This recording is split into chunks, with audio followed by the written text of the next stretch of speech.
Hello and welcome back to the Undercut podcast. I'm one of your hosts, Jesse Billington, and I'm joined as always by the pork scratchings to my pint of ale, Timo Albus Daly, and the Aperol spritz to my summer's afternoon, Ellie Mae Taylor.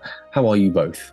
I'm good, thank you. Been to Concourse of Elegance at Hampton Court Palace this weekend and saw this thing. Not quite sure what it's called. Is it a car? I can't quite remember. You're off to a flying start on this podcast, aren't we? I think it's called the Sun.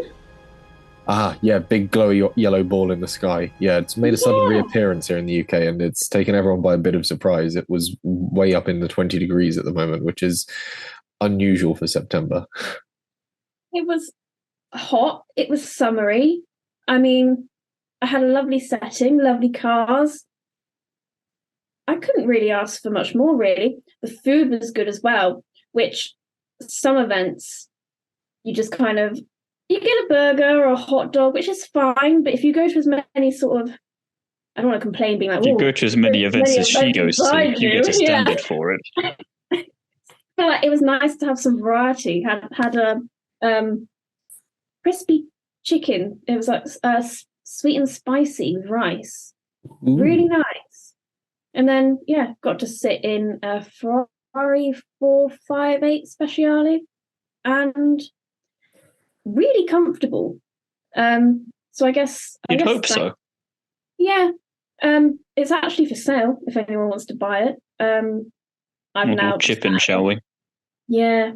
It's, so I guess, say thanks to the guys at, I think it's Kahuna, and they gave me a cap. Which, if anyone knows, I'm an avid cap collector, so... This is true, you do like a cap. Yeah. I do.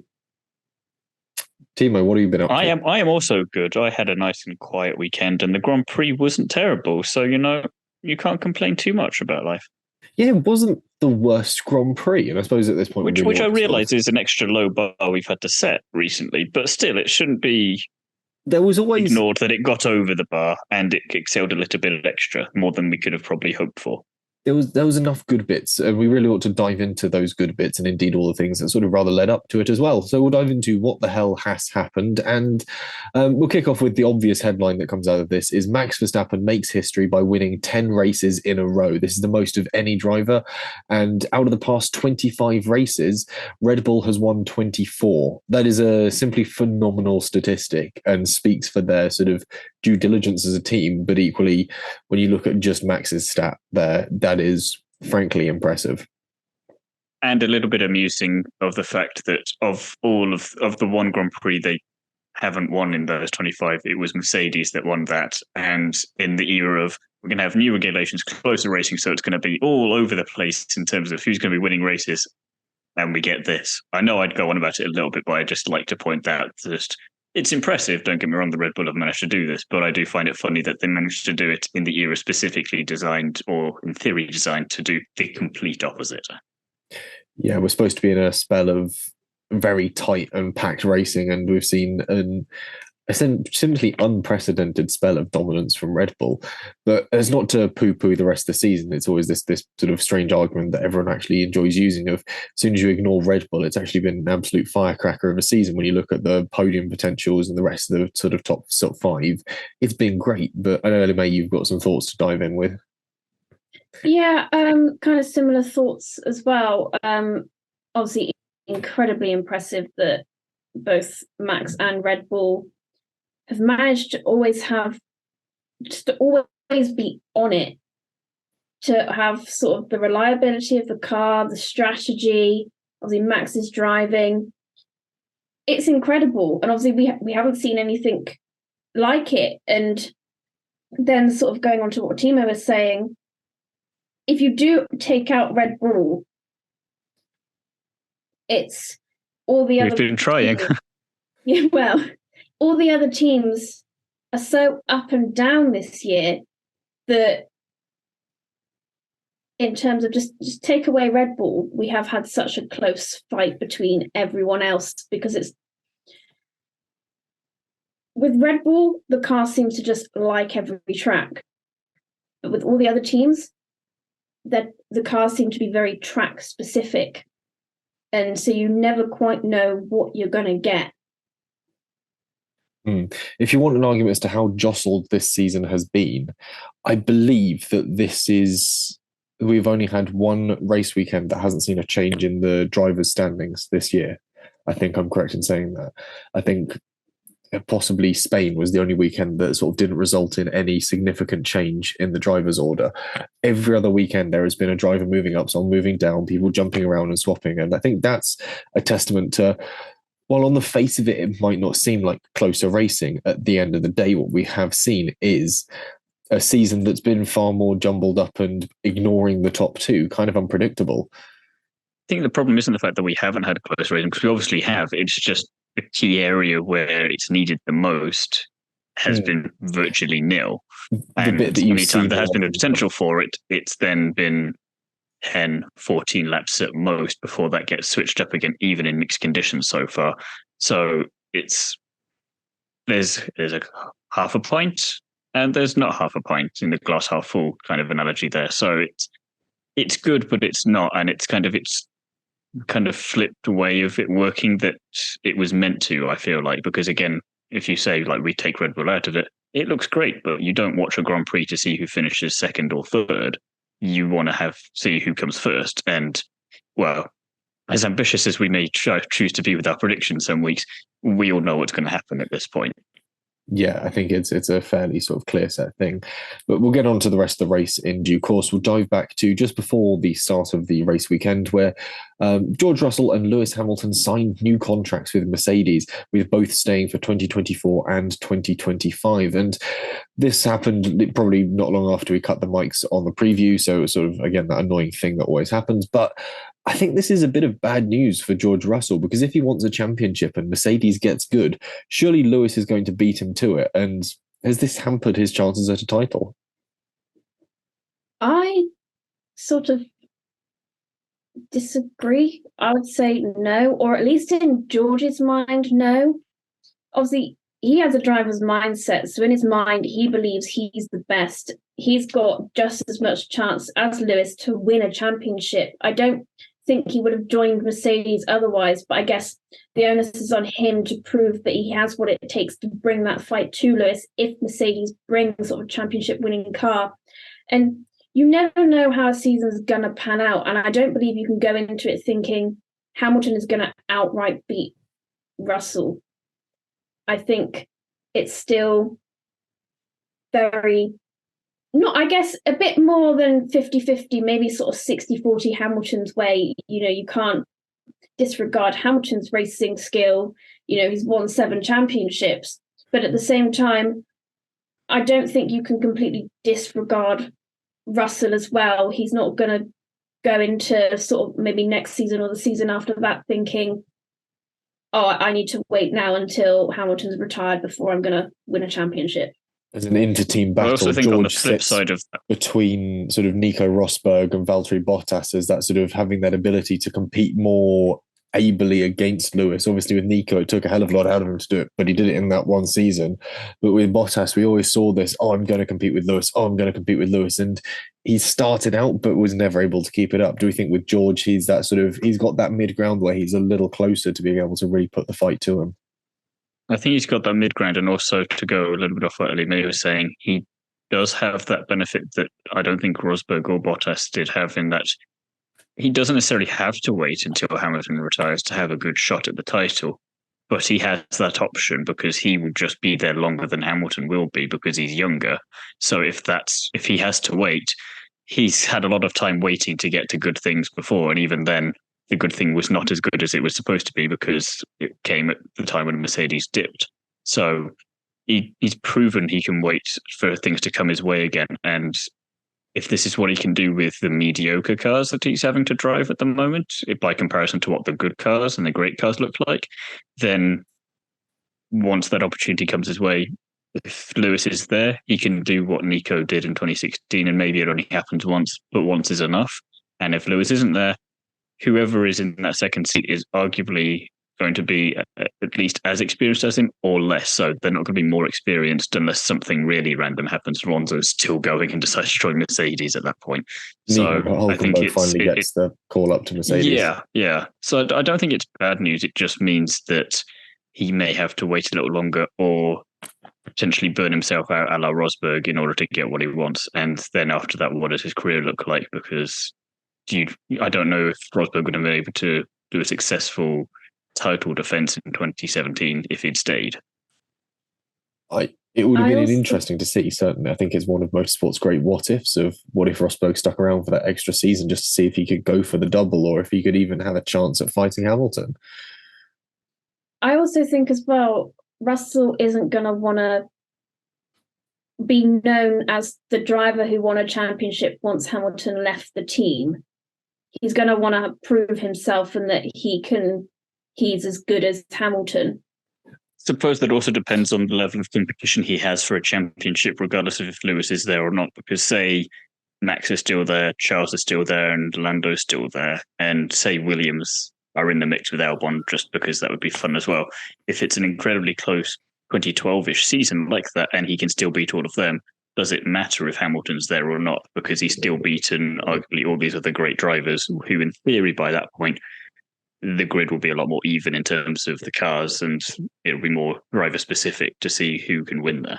I mean, for instance, Ferrari are looking at bringing a very new design for 2024. They're sort of aping the Red Bull design and moving to something that they seem to be a lot more competitive, and what they sort of the off at this point seem to think is going to be certainly their, not necessarily their magic bullet, but it's going to be the step forward they need if that puts Ferrari back into the mix. Williams are getting better and better by the race weekend. McLaren are growing more and more comfortable with their car. Like you said, we could see that sort of fantastic sort of 2012, was it sort of 9 different winners in 9 different races scenario or something, which was incredible. And I think if you're the driver that's able to come out of that field with the title, in 2012, it was a championship that went down to the wire. It was Vettel versus Alonso in Abu Dhabi. I think I'm correct in saying that much.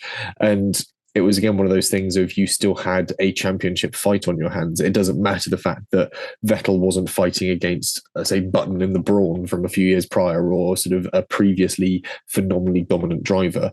He was up against the rest of the field, which, if anything, is almost more of a show of talent, is the fact that against an even broader field, not just someone who's driving the same car as you, so you know how it's going to perform, you're going up against so many more unknowns. I think if Russell were able to pull that off, it would be just as good as getting that championship against Lewis. Speaking of news that obviously was announced literally after we cut the mics, Alfa Romeo unveiled a special livery for the weekend right after we finished recording, which sort of went not very well and then went well enough, I suppose. They suffered with some technical issues through the practice sessions, but then Bottas came home with a point, and I know we'll speak a bit more on Bottas later on. So what do we think of the livery, at least aesthetics-wise? I loved it. I want them to keep it. I think it's much better than the one they've got now. Musically the same. It seemed to me that their special liveries, they've done at least 2 this season, both have been better than their actual livery, which is quite amusing. So you know how to make one. Why did you not do this at the start of the year? Much better. It is a really nice looking livery, and it really leans into that sort of Alfa Romeo Italian passion. Of course, Bottas coming home with a point at Alfa Romeo as their sort of title partners' home race is certainly something worth sort of giving a nod to. And I think it almost sort of broke the special livery curse as well, which is quite good. We had 2 curses broken this weekend, of course, the Monza curse and, with Bottas to a certain extent, the special livery curse. And the third thing that was broken was my heart as a Ferrari fan not getting that win, but oh well. And practice sessions rolled round. Oh, you've got a final interjection. Go on. Yeah, just to say, I realised this week or weekend, this will be obviously Alfa Romeo's last home race, won't it? Until it goes to Sauber and Audi. It goes to Sauber for a bit and then Audi in 26. But there is still rumour, to an extent, that it will be Alfa Romeo Haas. And it's also the last European Grand Prix of the season. How quickly has that gone? Yeah, that has raced by. But it's fine. We've still got 2 American Grand Prix to get through, and at least 2 absolutely bull ones in the Middle East. So it's fine. Still, we'll move into the practice sessions. Checo managed to bin it in FP2 and was suffering from an oil leak, I think, afterwards, which saw Red Bull replacing the power unit in his car, but it was one from their allotted pool, so they didn't hamper his qualifying position. And Felipe Drugovich seemed fairly at home in the AMR 23. He hasn't driven that car since Bahrain in pre-season testing, and it's developed an awful lot through the first half of the season, certainly. So it's a slightly different car than he might have been used to. Regardless, on track he seemed at home and competent, certainly more competent than the driver he was replacing, who suffered a fueling issue in FP2 and retired early on. Then we sort of shuffled into qualifying, where both AlphaTauris were close to getting into Q3. In fact, it was a weekend of closes for AlphaTauri. Tsunoda then went on to fail to make the start. So yeah, closely making the start, I suppose. Breaking down on the formation lap, this was recorded as a DNS, and it was an engine failure. So this marks our first did not start of the season, which is quite exciting and possibly creeping in reliability woes, bearing in mind what engine is in the back of that AlphaTauri. The only way that gets interesting for me is if we have another 8 DNSs from a certain Red Bull for the rest of the season. And even then, Checo probably can't do enough to get that first place away from Max. I don't... Max would have to score nothing and Checo win all the races, I think. Yeah, that's what I'm saying. Like, even if Max scores nothing, Checo, I still don't believe that he will then win every race to be able to do that, because it's no offense to your Perez. Yeah. So anyway, we record our first did not start of the season, Ellie May. I was just going to say, it's kind of crazy how this is our first DNS of the season, when last season Monza had the last driver to DNF. Sort of all the drivers had DNF'd apart from Lance Stroll, and it took him until Monza last year to do it. Yeah, that's interesting. Oh yeah, I forgot that Monza was like the last one for everyone to have some sort of retirement. Yes. Oh, interesting. Anyway, so race kicks off and Sainz holds off Verstappen for the opening stint. He has a good 14 laps in him. And then as the pit stop phases come through, the order was shuffled up a lot. Perez somehow ended up leading a lap, then Piastri did. Lewis led a lap as well, and finally Max retook the lead. However, crucially, this marks Sainz as the driver with the most laps led this season that isn't a Red Bull driver. He's led more laps than Hamilton, Norris and Russell combined. And this weekend has very much proven to be a testament to his consistency across the season. And I think that's something that's sort of worth bearing in mind. He was, up until this point, the only driver out of the top teams to have not scored a podium, ignoring Lance Stroll. Everyone else in that sort of top ranking had scored a podium. He was the highest ranked driver to have not scored a podium, and all that sort of how he cut the statistic. So he's sort of finally got the podium. He's led the laps. He's proven that he is very much the driver that Ferrari has been sort of utilizing through this season for that consistency and reliability. Perez made his way past the Ferraris, leaving them to battle it out for the final podium position, while Verstappen disappeared from the lot of them. So like I've already mentioned, Sainz is no longer the highest placed driver to not podium this year. That honour goes to the totally disinterested Lance Stroll. I don't know if anyone saw his post-race interview in the media pen. He just did not want to be there. I mean, I zoned out as soon as you said Lance Stroll, so no, I did not watch that. But it's good to know that both of us didn't want to be there for that interview. Yeah, he just... They barely monosyllabic sort of replies. I know we're going to talk about him possibly a little bit later, but you've got to think, just even if he is still there next year, you've got to hope that they're at least talking about the possibility of him not being there next year. At this point, that's all I'm asking for, just the conversation to be had. Because I know that we'll go into it, but I'm just like, just at least talk about it. That's all. Those conversations have to be in place now, surely. They've got to be looking at the disparity between between Stroll and Alonso, rather, and going, come on, guys, we could at least have someone who wants to be in the car. And you've got Felipe Drugovich chomping at the bit, waiting. Anyhow, Lewis made a bit of a goof battling Piastri, though he did later apologise after the race, actually, which was quite good. I think it's the sort of thing we've come to expect from Hamilton, the elder statesman within the sport, and I think he learned a lot from 2021 battling around Monza as well. The McLarens, however, while we're on the subject of them, struggled to get past the Williams of Albon, whose straight line speed was enough to stay ahead, as they'd found in Canada and Silverstone. Bottas picked up the final points position at home for Alfa Romeo, so that's not too bad. No, we've already mentioned that. And Aston Martin will sort of come back to them now, as they really didn't have a good weekend in general. Alonso was off the pace in qualifying and struggled to keep up with the field in the race. Stroll, meanwhile, was way off the pace in quali and did little to remedy that in the race. Ferrari have now overtaken Aston Martin in the constructors' standings. Aston Martin is slipping backwards fast, and this could be the argument, the fact that they need that second driver to be at least in the top 15. I mean, points is also necessary, but sure. But I'm also going back to the glass half full, half empty thing. On the one hand, yes, they are going backwards a bit too quickly. On the other hand, for a team with only one driver, they're doing pretty damn good. Not doing too badly. Yeah, as Aston Martin as a whole, they really seem to struggle for sort of raw pace when it's a track with long straights. I think we saw it in Azerbaijan too, and I think we saw it somewhere else as well, but I can't quite remember. They seem to do better when it's fast tracks, but they're sort of having to. It's like fast cornering, like sort of Saudi Arabia. It's not just a complete straight.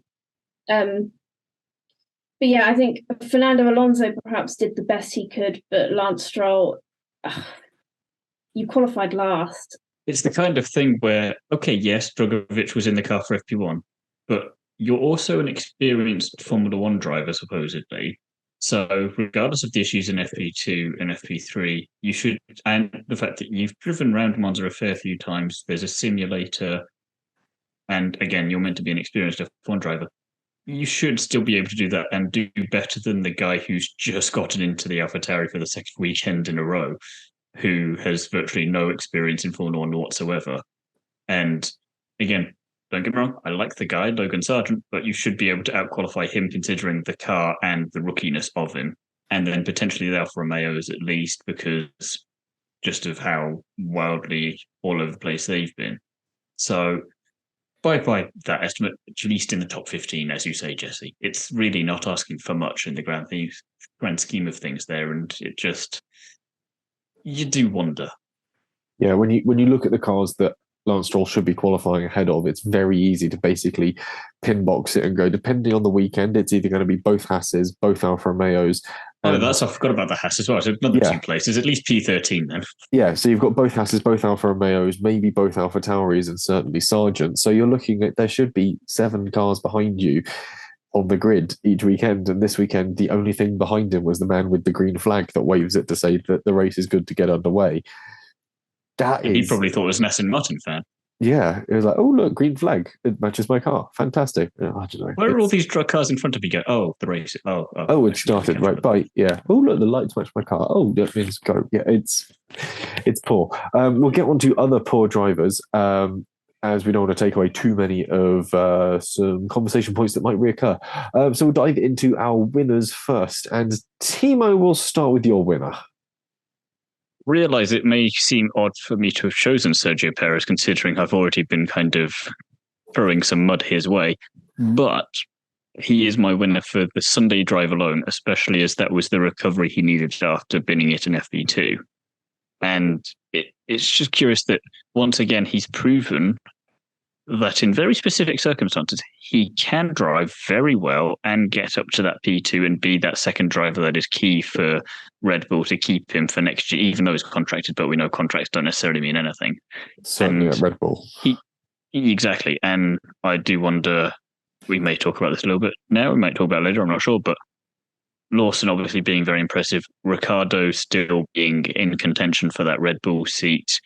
If they decide that they want Lawson in the AlphaTauri for next year and decide, sod it, why don't we put Ricciardo in the Red Bull, or even put Yuki in the Red Bull? Essentially anyone that isn't Perez, and Perez might have just woken up suddenly and realised, I might be in a little bit of danger here, and his driving's finally got there again. And I just wonder where that's been since Australia kind of time, because he started off pretty. Yeah, okay, but yeah, it's been a long streak of Max Verstappen just doing Miami-ish, Miami forwards is really Verstappen's. Yeah. So it was nice to see him back, but it was just kind of, where have you been? Because you've clearly not forgotten how to do this, and just where has it been? So, sounds like he's a spinner, but he's actually a winner in my book. The one thing I will it's a weird kind of tough love thing here. The one thing I will do is play complete devil's advocate in favour of Sergio Perez here. Because so you're trying to agree with me. I'm agreeing with you, but not quite so strongly. I'm agreeing more vehemently, if anything.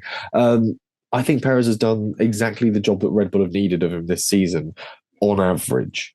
You've got to take it a complete average. You've got to look at how the team has performed, the fact that it is miles ahead from any other constructor on the grid. I don't think that any other constructor could realistically take the title from them at this point. And I'm surprised. I haven't had the chance to mathematically work out how early they could take it, but I wouldn't be surprised if Singapore or Japan, we see one of the trophies for this year get handed out and they go, Red Bull, well done, congratulations, no surprises. But equally, when you look at Perez, you look crucially at the gap that he's allowed Verstappen to pull from the rest of the field by always being in that second or third place and really stopping anyone else hoovering up the major points. And then even then you look at the gap that he's got to Alonso. Alonso's on 170 points. You've got to go forwards nearly 50 points, nearly 2 entire race wins to get to Perez. That is down to the fact of how good that Red Bull is and how close everyone is behind us, we were talking about at the top of the podcast. So I get exactly where you come from in terms of, from Red Bull's perspective for a team, it's kind of the perfect drive because he's good, but he's not good enough to worry Max at all, at least not consistently. And they're just kind of happy they don't have a Vettel-Weber situation or a Max and Ricciardo situation from the early days. Or a Lewis and Nico situation. Oh, yeah, I was trying to look more at just Red Bull specifically. However, you've got to think that even though they're dominating so much, when you have that, you want to then try and beat your own record and we can be even more dominant and have just an even stronger second driver. And that's because at the same time, even if we take Ricciardo out of the contention for a moment, what happens to all these drivers that are going into AlphaTauri? They can't all just get funneled off to other teams along the grid that aren't Red Bull. You join the Red Bull Junior program more or less with the intention of you're going to get a chance to go into Red Bull someday. And Yuki is getting very close to being in Pierre Gasly territory of, you guys are never going to give me this seat, are you? And at least Gasly got it for 5 minutes. And granted, proved that maybe he shouldn't, but at least he got that opportunity, whereas Yuki doesn't even seem to be getting anywhere near that opportunity right now. And it just kind of asks questions about that. So we just have one more year of Checo and we just let that happen? And then he goes for 2025 and we deal with that problem next year? Or do we cut things early because they've recruited yet another Red Bull Junior, Sebastian Montoya, recently? So what do we do with... I thought they picked up another one as well. Oh, yeah, sorry. I was thinking of Pepe Marti. That's the one. So, yes, again, you can see how easy it is to forget how many of them there are. So you've got to make space at some point, and Perez should be happy with this lot anyway, considering that he could have been out of the sport a few years ago already. But I mean, I'll go against your argument quickly on what could Red Bull do more of. If you look at how many races we've had, they've secured 6 1-2s and 2 1-3s. There's not a lot of scope for them to really improve apart from an entire season of 1-2s at this point. I kind of have the counter argument in that I think Sergio Perez should be doing better. If you had Max Verstappen as a constructor alone and took away Red Bull, he'd be leading the Constructors' Championship on his own. So majority of those points for Red Bull come from Max Verstappen. And sure, Sergio Perez is second, and Fernando Alonso isn't quite... I think Sergio Perez has got second. I don't think Fernando Alonso is going to get him or anyone else, really, for that matter. But Aston Martin haven't had a car that's always been there. It was, yes, very strong at the start of the season, but it's not now. So Red Bull their car is in a league of its own, Sergio Perez should consistently be on the podium at least, and he's not. I mean, as far as Miami, he was, and then obviously he was again. So obviously P2, P1, P5, P1, P2, P16, P4, P6, P3, P6, P3, P2, P4, P2. So he's been close enough. But I mean, it's the whole idea of if you take out Max as a driver on his own, if you asked Sergio to this point to have gotten second in all of them, that would give him 252 points, I think it is, which would put him as the third constructor. So it'd be Max Verstappen, Mercedes, Sergio Perez.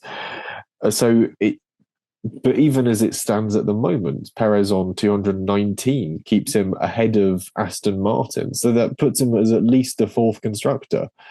It's not still a fair shot, though, considering Aston Martin are driving one-handed. Yeah, but at that point, if you're taking just Perez's points as they stand from this season, not Perez's perfect world of all P2s to this point, he's still ahead of Aston Martin, which is a team with 1.5 drivers in it. He's doing well. I don't want to completely disparage Perez. He's doing exactly. Do not get me wrong. Needed. As a winner, he is doing well. This is definitely the winners category. I just think he's still in danger. There is going to be danger because Red Bull. Yeah, because Red Bull, and I think that potentially they might again shoot themselves in the foot due to short-sightedness. I think maybe, and don't get me wrong, I like Logan Sargent, but maybe you should go and partner your winner, Jesse. Perez and Albon would be a very interesting pairing. It's a nice segue as well. Thank you very much. Albon is now in a bit of a field of his own, actually. He's a long way ahead of Hülkenberg, 21 points, plays 9, though Ocon on 36 has a strong lead over him again. It'll be a big ask for the Williams driver to chase down the Alpine pair ahead of him through the rest of this season. And equally, though, if it did end now, it would see Alex as the first driver since George in 2021 from the Italian Grand Prix to the Russian Grand Prix to score points back-to-back for Williams. It'd be the team's highest standing since they came 5th in 2017, and he'd be their highest driver finish since Felipe Massa in 2017 when he wrapped the season in 11th.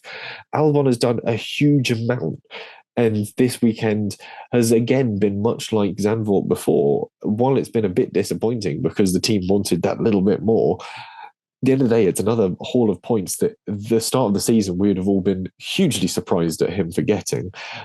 The problem is it's all very much offset by his teammate, who we will get to in due course. But now is a perfect time to sort of loop back to the podium for Ellie May's winner. I've gone for Carlos Sainz. I think he had a really strong weekend. And throughout the race, he battled hard every lap, whether that was with the Red Bull drivers or his own teammate. That podium did not come easy for him, and it was well deserved. I mean, first driver that isn't a Red Bull driver to sort of actually really lead a race. I mean, you could kind of tell by the radio that Max Verstappen was always going to get him. He was just sort of biding his time, and Max was constantly pushing him into making an error, which then he eventually did do. But I think overall, really, he had a pretty tough race, and I think third was thoroughly deserved. I think you could argue that error was coming regardless of if Max was there or not, just because of how hard he was pushing the tyres. So it was kind of, Max just happened to be there. Yeah, that was exactly the point I was about to jump on and say. I think it was lap 2 coming into Parabolica or Curva Alboreto, where Max said on the radio, I can see him sliding around so much, his rear tyres are going to go. And you heard Gianpiero Lambiase on the radio going, yep, just wait for the moment, because at the end, the Ferrari was quick in a straight line. It was enough in the early days for for Sainz to be able to really defend against Verstappen. It was for a good long while. It had the straight line speed that you sort of very much need at Monza. But at the end of the day, trying to get corner exit after cooking those tyres, because it had bled off so much rear downforce to get that high-end speed, he didn't have the purchase, and the car was just beginning to slide so much. And we saw that return at the end of the race, where it was almost Carlos Sainz Sr. rally cross sideways the car through every turn, trying to catch and hold these slides, because he was absolutely wringing its neck to stay ahead of Charles. And I still rate Charles highly as a driver. His racecraft and his ability to extract performance from a car is phenomenal, and arguably one of the best drivers when it comes to extracting performance from a car on the grid at the moment. And the fact that we saw sort of peak 10 out of 10, 100% Carlos Sainz this weekend, driving his absolute best against that, was frankly phenomenal, and is a testament to, one, how much he wants to stay at Ferrari, and two, how much it means to him, and equally a fact of there is that next level of Carlos, and if we are able to give him a slightly more competent platform, we could see something fantastic indeed. I'm not saying we'll see a world champion, but I think we'll see him banging in a few more podiums through the rest of his career. If Ferrari get next year's car set up right, it could be interesting to see the fight between those two. And Ferrari seemed happy to let them fight as well, which was interesting. The last thing I want to say on that is that I think from watching last year, Leclerc and Verstappen definitely have very different driving styles, as we saw. I think where Carlos fits in is he's halfway between the two of them. He's definitely the more aggressive of the Ferrari drivers, but that is beneficial. And I don't think we've had the opportunity to see that fully in force. And we have to include Max in the we there, because I think he was expecting to get past him a bit sooner than he actually did, even with the tyre situation, because it's like Russell when he went to Mercedes. You've never really seen him have that opportunity consistently up to that point to fight for something that matters so much. And we arguably still haven't had enough of that with Carlos, because Ferrari are Ferrari and they're just not there yet. So I don't know if he's better than Leclerc, but he's definitely able to take the fight to him, as we saw. And I think you were saying about a championship, I think that could be a case of, if the chips fall just the right way, that could be a one-time championship, which I think we'd all be happy enough with, Eddie May especially. But I think there is potential for it, just not necessarily if you look at the top championship drivers, your Lewis's, your Max's, your Vettels. He's not there, but he could easily do what Rosberg or Button did. There is every argument for that, I think. Yeah, and I don't want to make it about tyre chat, but yes, you do. I said before the race started, I fear almost the podium we're going to get, or how sort of well Ferrari go, will be determined on tyre degradation.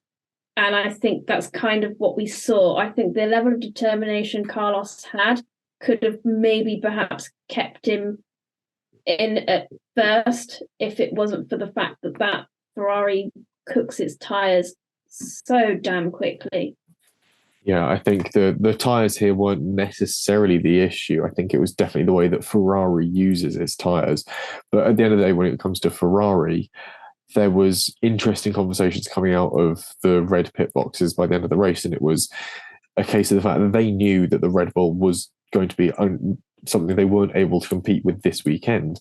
So for them, third was essentially the highest they could attain. The fact that they came home third and fourth to Ferrari represents the maximum points they could have gotten at their home Grand Prix. And the fact that that's now put them ahead of Aston Martin, and it's to them to get a podium in front of the Tifosi with that much of a display of racing, I think will have sort of stabilized and reaffirmed Italy's love and support for the team. And I think it will have gone a long way to bolstering sort of why people love Ferrari. I know for me, it certainly did to an extent. You sort of look at it and go, nah, there we go. That's what I'm after. I don't care that it's for third and fourth, but that's Formula One racing, is both drivers going hammer and tongs for pretty much the entire race. Sainz was at it the entire race, and then at it after the race when he had to run after someone who pinched his watch. So it wasn't an easy weekend for Sainz, but he came out on top in both instances. The best race that Ferrari have had all season. Yeah. They're only third and fourth. That's, I think they're, as a team, certainly their highest finishing positions. They've never had a third and fourth before. They've had a third and fifth, a second and a sixth.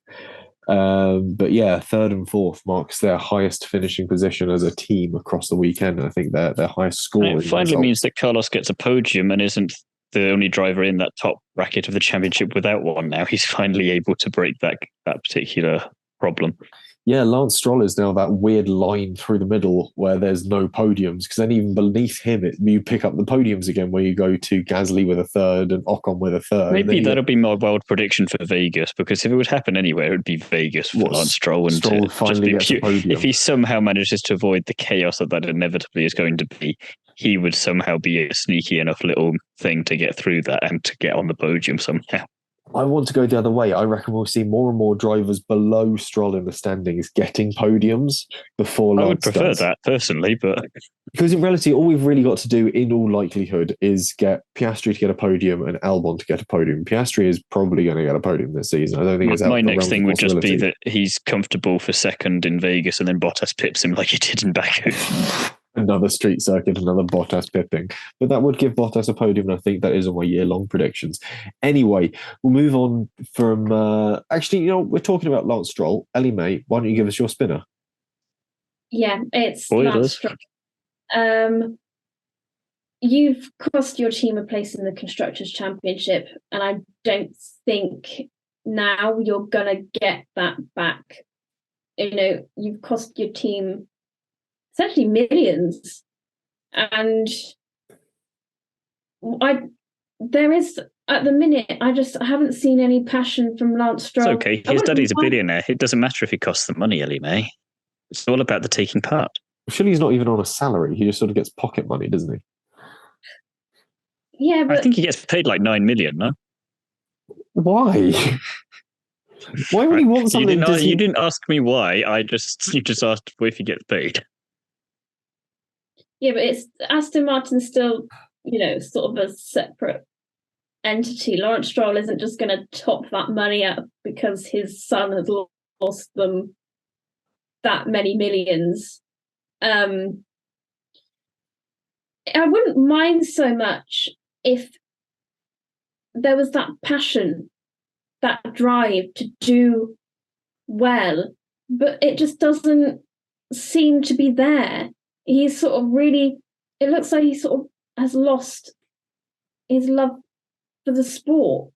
And it's a bit like, why are you here?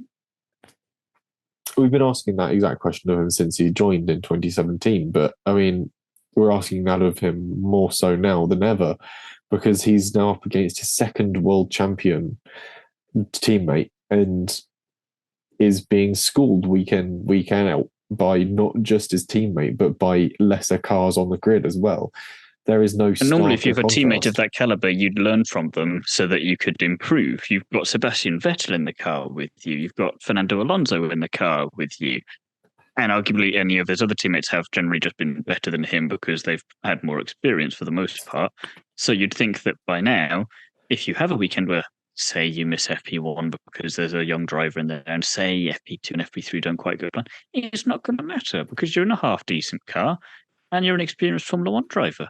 You get in the top 14, 15 easily enough. Oh. And equally the fact that it's not just the fact that he's got Alonso in the car next to him.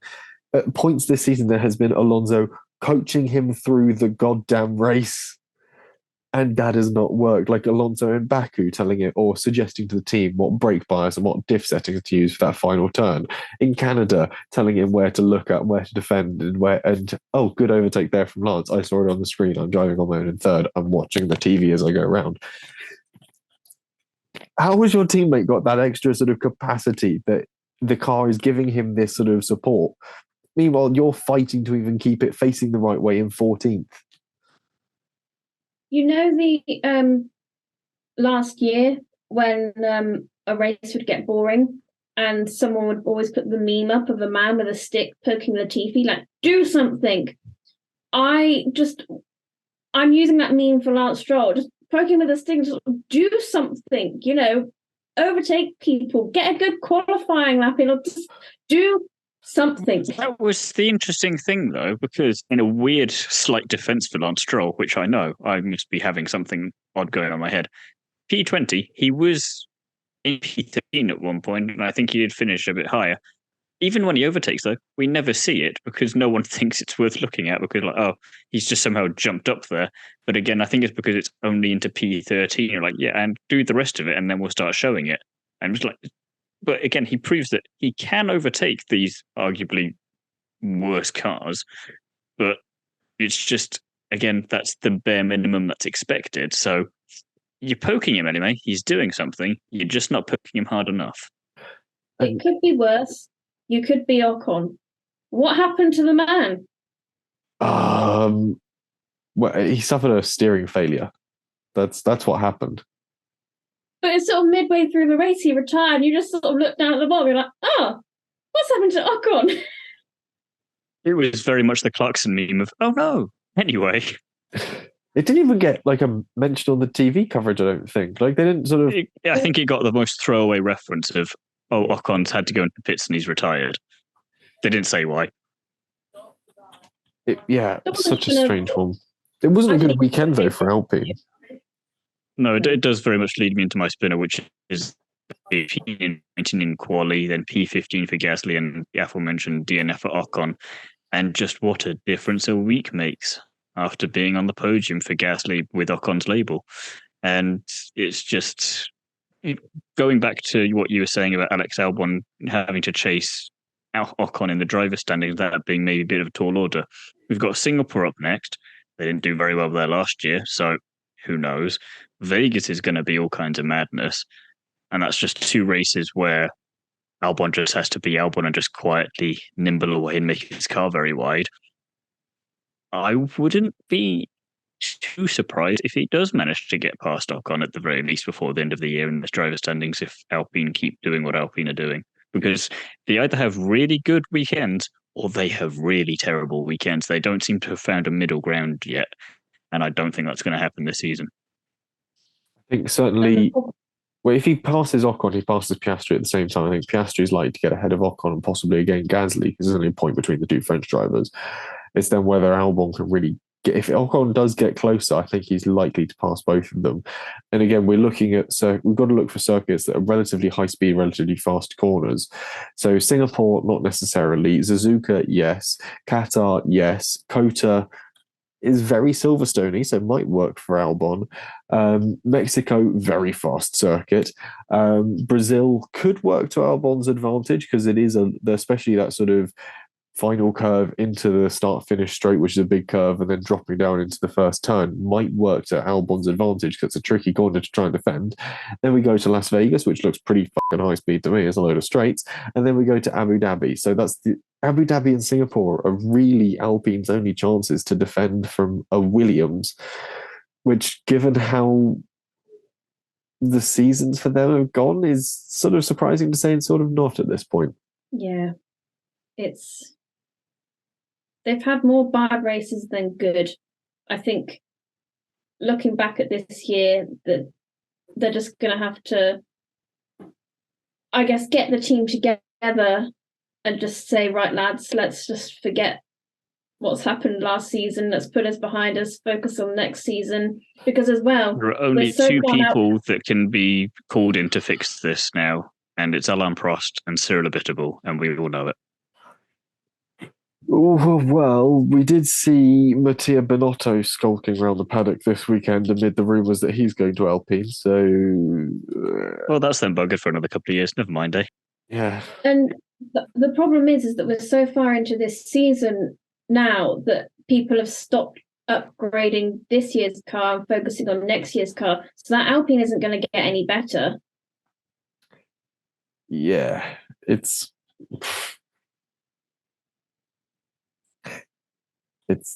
they're screwed, really, and you've just got to hope they've got something that's worth driving next year. Does that mean they're not coming on there? Maybe. From one Top Gear reference to Grand Tour reference rather to another with the American, Logan Sargent, and I don't want to sound like a broken record at this point, but we're getting to the point where the pattern is too strong to ignore. If it weren't for his 12th place finish in Bahrain at the start of the season, he would now be tied with, if not possibly behind, Liam Lawson. They're currently separated on countback, where Sargent's performances throughout the rest of the year have been enough to keep him ahead.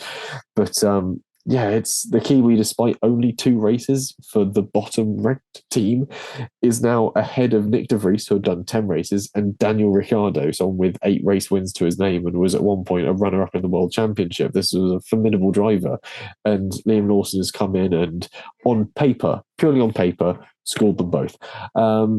Logan, meanwhile, is drifting further and further from his teammate as the car improves, and a lot of those improvements are coming somewhat at the drivability of the car. It's sort of taking away a few edges of the car that were quite soft and sort of just very neutral. It's become a slightly more slidey car that has a rear end that takes to get some getting used to. But even then, when your teammate comes home 7th and you're 5 seconds off the car in front of you at a track where the Williams is proving to be very strong, then it's hardly a good look. No response. My argument is so watertight that there is simply silence. If I'm honest, I was so busy focusing on everyone else's race. I didn't see Logan Sargent. There were points where he seemed quite high up. I don't know if I can find like a lap by lap list. The one thing I'll just say about him is that he's doing better in some ways than was expected of him, because we all doubted if he was ready for Formula One after his Formula 2 season last year. He's also a rookie. Piastri is who he's getting measured against, which is perhaps a little unfair. But also, Joe didn't do an awful lot in his first year. Okay, yes, he scored points, and we've not had that from Sargent. But again, the Alfa Romeo is a marginally better car than the Williams, and it is showing that you need a driver of experience and capability to get that out of the car, the performance, rather than a rookie. So I think we'll probably keep him for next year, which means I probably cursed you, Logan. Sorry about that. But it's kind of it's a very easy spinner to pick if I'm going to be a little mean about it. And obviously, like you say, you don't want to keep going on about it. But also, we did choose Alpine and Stroll between us, so you didn't have much of a choice unless you were going for Haas again. But I think he's in this odd no man's land of he does need a bit of an odd race to get him up there, to get a point or two. And there are a few Grand Prix coming up where that is possible because of not necessarily driver capability, but just survivability. But at the same time, if he was in another team, AlphaTauri, for example, he would have probably been gone by now. Yeah, I think if he was Nick De Vries over in that AlphaTauri seat, he would have long vanished. Annoyingly, the lap by lap results aren't out at the moment, so I can't have a look back and see what the highest Sargent achieved was. But I think at one point he was in at least P10 or possibly above, and then just vanished. I guess this was probably the one race where and last week as well, that was probably the sort of most likely time that he could have got points, and he hasn't done it. Yeah. A bit last week, it's a bit... I mean, James Vowles is saying it was the car's fault for crashing, but obviously we don't fully know completely what really happened.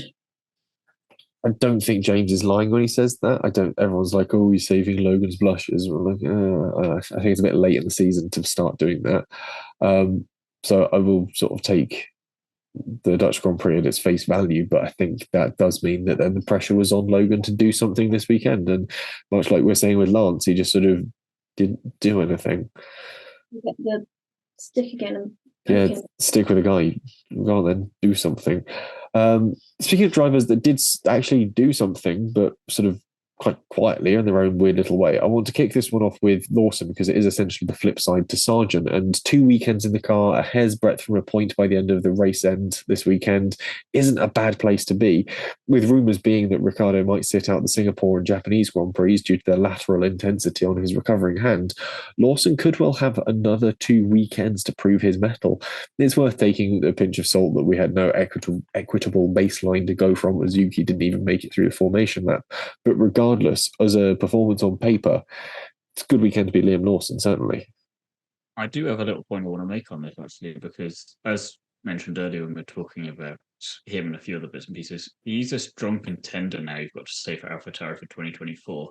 And it raises an interesting point of all year, we've been assuming that Yuki's been outperforming the car, but perhaps he's just not had a strong enough teammate to challenge him / improve him, and that's why he looks good in the car. And maybe the car is actually better than we thought it was, or with the improvements that it made, how bad was it really? All that kind of territory.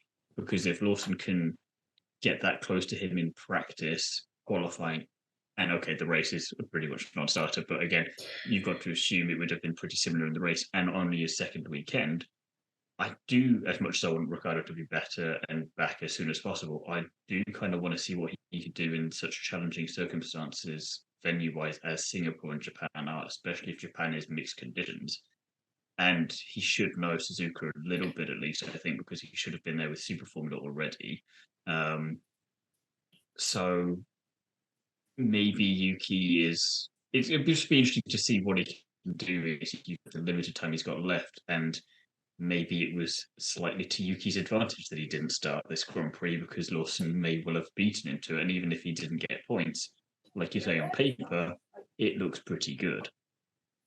Yeah, I mean, he knows his way around Suzuka. He's already done one race there back in April, and they're heading back to it at the end of the month. So it's certainly going to be a circuit he's familiar with at this point in time. And I think he would have done perhaps some preseason testing around it as well. I can't remember where they test for Super Formula. So Lawson should have the track knowledge going into Suzuka. He won't be going into it completely blind. And certainly against Tsunoda, it'd be an interesting one to give that comparison against as a sort of final one before Lawson potentially looks at heading back towards Super Formula to finish up his season. He could still win the championship at Super Formula. He's got 2 races at Suzuka at the tail end of October. And I mean, imagine you go to Singapore and Japan, you get points in at least one of them. He only needs more than 3 for that to be good and for Yuki to get nothing, and then leaves, wins Super Formula, and goes, right, ball's in your court, Red Bull. Which team are you putting me in? I don't care if it's AlphaTauri, Red Bull. Just find me a seat. He's got as late as essentially the US Grand Prix as his last opportunity to potentially still be in the car without running into a clash as well. So, but after that, the Mexican Grand Prix unfortunately bumps into Super Formula. So he does have these sort of extra chances, depending on Daniel Ricciardo's recovery, to see if he can really pull this off. And if he can pull off the championship win against Ritomo Miata in Super Formula and then somehow net at least a point in Formula One, he's going to be a very tasty prospect. Did Gasly win Super Formula when he went over to it? Oh, Christ, no, that's a good question. Pierre Gasly. Did he? I feel like he must have done. 2017 Super Formula. The podcast that does its research. He didn't. No, he came second to Hiroaki Ishiura. I believe I'm pronouncing that correctly. But he did beat Felix Rosenqvist and Andre Lotterer and Nick Cassidy and Narayan Karthikeyan. But that last one isn't really something to be too surprised about. Andre Lotterer doing Super Formula in 2017. Yeah. He came 6th. He won one race at Okayama. It's an odd one, yeah. But you get some interesting names crop up in Super Formula. That's what makes it a really interesting series. It's just, you always, I don't know, I guess I'm sort of stereotyping that you think they're quite young, sort of fresh from Formula 2. There's no seats in sort of Formula 1 yet. It's that sort of natural step up and in between. Well, 2017 was 6 years ago, so that would have made Andre Lotterer, by season's end, he wouldn't have had his birthday yet, so that would have made him knock off another 6, maybe 34. Bear in mind that Lawson's doing it currently as a 21-year-old, so yeah. I still think you were expecting that to be a lot younger than 34. Yes, yeah. I'm just adding the extra comparison. Had he won or very nearly won Le Mans before then? Ooh, now you're asking the important questions. Love how she's got the internet in front of her, and yet she's just putting these difficult, annoying questions in front of us. Because just find out, will you? Listeners might not assume that I'm Googling it and might just happen to know the entire racing career of Andre Lotterer. Well, no, because they'll hear you Googling it as per usual. He's very, I know he very, very nearly won Le Mans, and it was literally, 3 minutes to go and the car conked out. It was something like that. He had already won Le Mans. Disappointed you don't know 3 times. You were an Andre Lotterer expert normally. Andre Lotterer, prior to competing in Super Formula 2017, had won Le Mans 3 times, with all of them with Audi, all of them in R18s, in 2014, 2012, and 2011, coming first in class and overall. He also came second overall in class in 2010 and third overall in class in 2015, again with Audi R18s, apart from in 2010, which was the R15. So yeah, he came to Super Formula a 24 hours of Le Mans winner. He'd also won the World Endurance Championships in 2012, and he had come second in it in 13, 14, 15 as well, again all with Audi, all in R18s, which meant that he'd won the endurance. What we're learning here essentially is that he's better at endurance racing than single seaters. Yes, yeah, basically. He hasn't. That's the bottom line.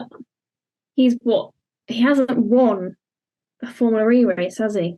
No, he got very close in Mexico last year, but he was a good boy and let Pascal stay ahead of him there. He could have had him if he wanted to, I reckon, but he didn't go there. But we're getting very, very sidetracked now. What I will say is, though, how many years do you think that Andre Lotterer competed in Super Formula 4? Is this more than 1 year? More than one. Oh, sod it. 3? Higher? 6? 12? He competed in Super Formula from 2003 to 2017. You can't have been doing it every year, though, surely. 2003, 4, 5, 6, 7, 8, 9, 10, 11, 12, 13, 14, 15, 16, 17. Every year. He won it in 2011, came second in 2004, and second in 2010, 2013, and 2016, and then third in 15, 14, 09, 08, and 06. He clearly has enough money to just do whatever the heck he wants. And he's like, yeah, I don't need to win this. I'm just going to be Andre Lotterer and just go and drive around Japan for a bit because it's nice there. Why not? Yeah, basically that's his driving career. I love how Elliot May set off this whole segment and she's broken herself with this knowledge, so I think that's a bit of karma there. That's just so bizarre. And yet he can't win a Formula E race. It's funny because you know what? Either. Should have had a Formula E race in Japan. So I don't know if they've had one in Japan or not. And so I know they've had one in Korea. But if they've not had one in Japan, maybe they should do that, get him in, because maybe he'd win then. They're having one next year, aren't they? Is he on the grid for next year? Well, we don't know, because apparently he was going to leave, wasn't he, to focus on WEC? Well, he was meant to leave last year as well, so to do that, so who knows? It'd be funny if he left and then he could have won the Japanese round. He's not been announced for the 2023-2024 Formula E World Championship, and their planned rounds do include a Tokyo E Prix, which is the 30th of March next year, for anyone that's interested. So we'll wait and see. Anyway, back to what we're supposed to be talking about, which isn't Andre Lotterer spending over a decade in Super Formula. Bottas, another driver worth a mention. There you go. Yeah. Okay, we mentioned him. Well, it seems that whilst everyone else was sort of having a crazy race, he had a fairly quiet one, or just got on with it. Or that's at least how the sort of TV portrayed it, and it worked. Got a point.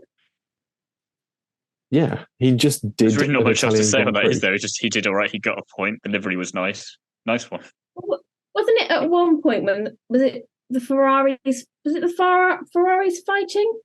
Or there was two drivers anyway fighting ahead of him, and he ended up getting sort of so close to them that he almost unlapped himself.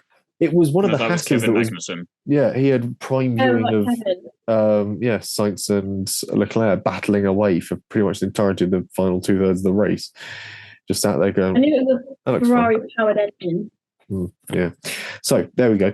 We'll move on from our winners, spinners, and other drivers to our predictions and see how we did across the weekend in Italy. And well, I scored just the 1 point, actually. Third place prediction of Carlos Sainz. Somehow that was the one that came true. Although, given everything else I predicted, that being the one that came true isn't surprising. That's the one that came true. No, in the grand scheme of things. Timo, you did just as badly or just as well.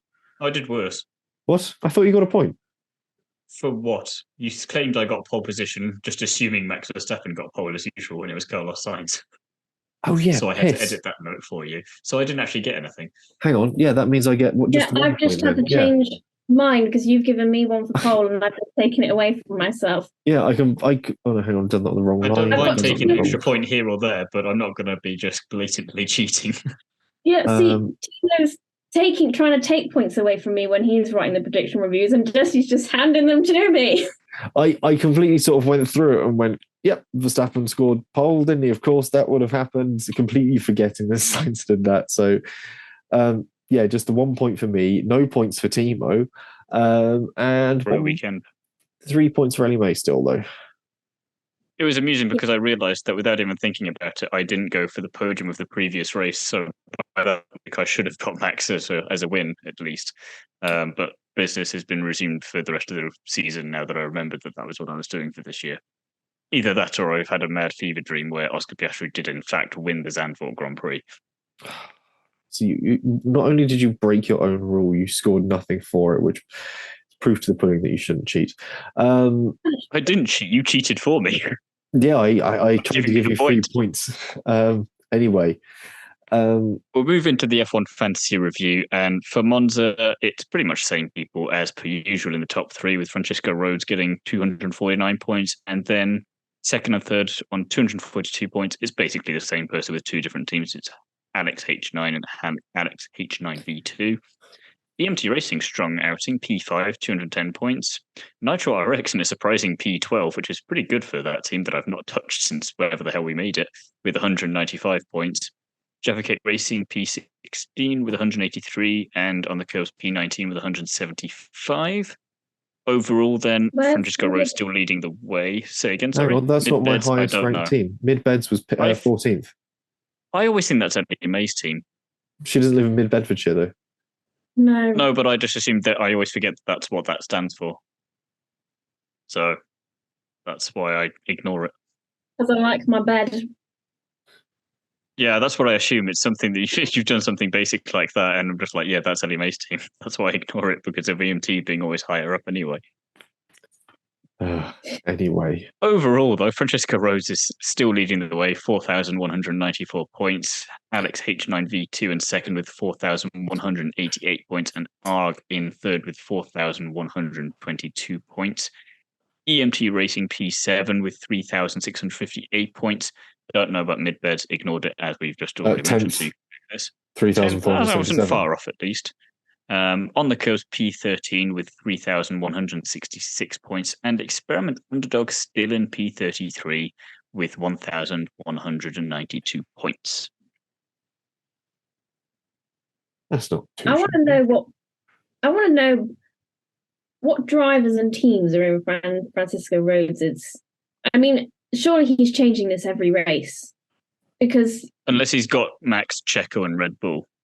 He does, yes. Max, Checo, Red Bull, McLaren, Piastri, Alonso, Hulkenberg was what he had solid for Italy. And I assume Max is on double points or something.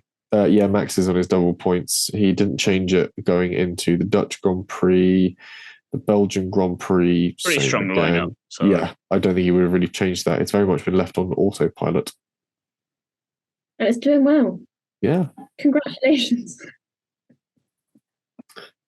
Congrats to him. I won't bother doing a constructors countdown because there's only been one change this week, and we've already mentioned it was Ferrari overtaking Aston Martin in the points. It's not even like they've done it by a short margin either. Aston Martin are on 217, Ferrari are now on 228, so they've cleared them by over 10 points, which is for Aston Martin to try and claw back a fair gulf. So that's interesting. It's the real question as to whether or not from on their current trajectory, Ferrari might even catch Mercedes. Let's not get too hopeful, Jesse. You're a bit high there on Ferrari doing well in Italy, I think. I And also, at some point between now and our next podcast, will you be able to work out at what stage can I take the championship for our predictions review? I could probably try. I think it'll be easy to figure out how soon you can guarantee second place at least. Oh, I think third place is certainly guaranteed. Yeah, which is me. Yeah. I could go through and tot up the few guests we've had on, they're still in fourth. I think you'd just be unhappy with how close to you that is overall, and the fact that we just not had many guests is the only happy factor there. No, let's see. What have the guests achieved? That wasn't what I was meaning to do now. Georgia scored 1 point when we had her on. Fraser Ford scored nothing. And when I had Imi Cousins last week, she scored 2. So if guests have scored 3 and I'm on 17, so it's not as close as you might think. We've had other guests earlier in the year. For reviews, yeah, but they weren't around for a preview episode. Yeah, that's true. We could also tot up the predictions from the very beginning of the year when we have a spreadsheet and add them to the overall guest thing. No, what the overall, the year-long one, that's a different championship entirely. That's been Oh, is it now? Okay, that's very convenient for you. It is very convenient for me because I've only got 2 drivers left to score podiums and you're already losing points for not predicting Pierre Gasly or Lando Norris for getting podiums. So... To be fair, I should have only predicted Norris on that one because let's face it, Gasly, that was a fucking fluke. Yeah, it was a bit of a fluke, but you're still waiting out on Piastri, Bottas, and Albon to score points, score podiums. Vegas, rather. Here we come. That's my podium for Vegas. You're going to break your rule and go for Piastri, Bottas, Albon, are you?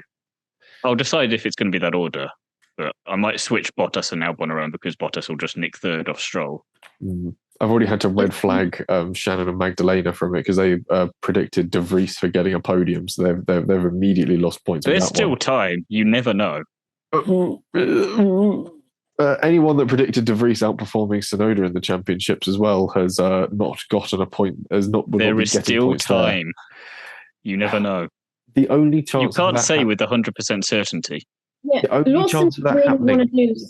Lawson could really want to do Super Formula and say, sorry, you're going to have to find another driver. Daniel Ricciardo isn't ready yet, and they just have to grovel to Nick De Vries, be like, look, no, we were not the nicest to you. Please come back. We need a driver. And crucially, you're only allowed 4 drivers in any one team across a year.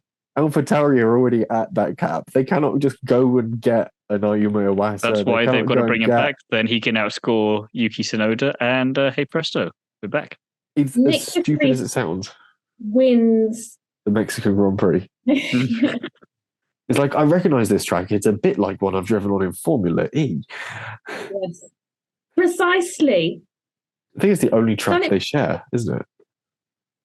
At Monaco. Of course, yeah. Monaco is a bit different as well. It's sort of tweaked, isn't it? No, I think not this year. It wasn't. No, and last year I don't think it was. Yeah, the original when they first started doing it, it was a slightly different track. But now they've been given the provision to have the full Formula One circuit. Well, there we go. Yeah, no constructors countdown, but drivers-wise, it's quite interesting. Like I said, it's been another weekend where we've actually had a changing of the order. The only one that I've mentioned so far where we didn't have that was Spain, where no one changed order.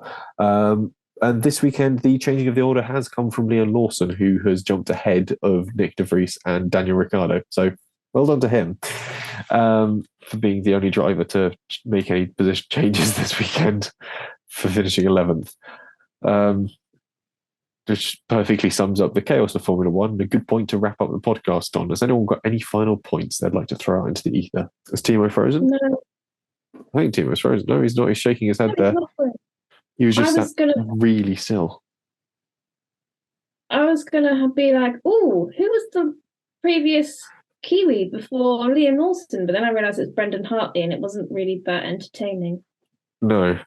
Well, he did have that really impressive crash. Yeah, he did have that really impressive crash into Brooklands at Silverstone, though. I was thinking he was one in Canada. Another driver that's much better at Le Mans. Or WEC, sorry. Yes, yeah, because he won with Toyota a few years ago, didn't he, I believe? He won last year. Yeah. Like I said, he won the other year with Toyota. So I was correct enough. Timo, where can the people find you? Smooth as ever. I can be found over on Is It Fast, on the Curbs, the Nitro RX podcast, Paddock Sorority, and of course, Instagram. Ellie May, where can the people find you? Well, you can find me on Instagram, where I do the graphics for the podcast. If you're lucky, and I remember to, because I was meant to post it today and I forgot, you may get some concourse content.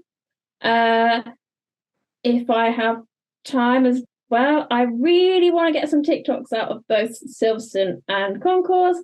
And then we're off to Goodwood Revival later on in the week. I'm not excited at all. You're very excited about it. It is very obvious. Yeah, 3 days at the Goodwood Revival, fancy dress, and scorching heat as well. It's going to be toasty. Yeah, I'm not looking forward to wearing a petticoat in that weather, but we move. Jesse, where can the people find you? Instagram, Twitter, TikTok, YouTube as at Jesse on Cars, and you can find me writing for Classic Car Weekly. Coming out in this week's edition, we've got a preview of the Goodwood Revival, the Triumph TR at 70, plus our usual array of news features. All good stuff and worth picking up. And I think that neatly wraps up this episode reviewing the Italian Grand Prix. There'll be more later this week from Timo and I as we look back on the feeder series from Italy and a little bit from Zandvoort, because I never got a chance to. And then it's off to Goodwood we go. And there will be a podcast reviewing Goodwood, hopefully on a Monday. So enjoy that, and we will see you next time. Thank you very much for listening. Goodbye.